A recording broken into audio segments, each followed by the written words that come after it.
هحكي لكم موقف كان حصل معايا في راس البر. راس البر كلها 3 ادوار، تمام، كل بيوتها 3 ادوار بس. فانا كنت ساكنه في الدور التاني، وفي واحده قدامي في الدور الارضي. فهي منزله نص التندة كده، فمش باين اللي في البلكونه قوي. فجوزها قاعد بالحمالات واللباس الابيض، تمام. وانا دخلت الفرندا، اسمها فرندا هناك. وانا دخلت بتكلم في التليفون، وكنت بشرب نسكافيه وايه، ومش مركزة، فسندت على السور وبتكلم برضو وبشرب نسكافيه، وبس بص على الشارع اصلا. هو راجل كبير، يعني مش كبير، هو بتاع مثلا هنقول 45 50، تمام. المهم، فرحت داخلة. فانا واقفة وبتكلم في التليفون وبشرب النسكافيه وبص هناك ومش عارف ايه. لقيت دي مرة واحدة طلعت زي الجيس، تمام. انت يا بتتفرج على جوزي؟ جوز مين؟ جوز مين؟ فانا رحت ايه، قلت لها جوز مين؟ فانا اصلا ما شفتش ان في حد قاعد جوه، فاهم. فقلت لها جوز مين؟ فهي بتقول لي واحده بتتفرج على جوزي وبتبص له، وانت يا ايه يا سبع الغضنفر ولا يا برص الغضنفر، تمام. انت عيب بتلغيها. فانا قلت لها تلغيها؟ في ايه؟ انت مالك يا حبيبتي؟ انا ما خدتش بالي ان في حد قاعد في البلكونه، والله مين دي اللي قاعده بتلغيه؟ انت بتقولي ايه؟ ده قد ابويا. فلقيتها بتقول لي ايه، لقيتها بتقول لي لا انت قاعده بتلغيه، انا شايفاكي. قلت لها انت عماله تزيتي وتقولي بلغيه ومش بلغيه.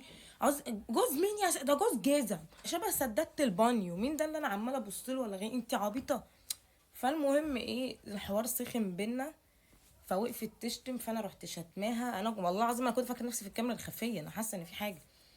فايه، هي قعدت تشتم، فانا قعدت اشتم فيها، قال لنا على بعض ادبنا جامد. المهم قالت لي انا هوريكي لو انت راجل استنى. فانا ايه، دخلت جوه.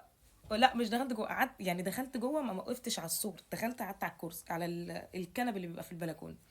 فدخلت قعدت. فالسور بالطول، في ايه، اللي هي البتاعات الرسومات اللي بتبقى في البتاعه دي، فمفرقه بينها، فاشوف يعني الناس اللي في الشارع واشوفها.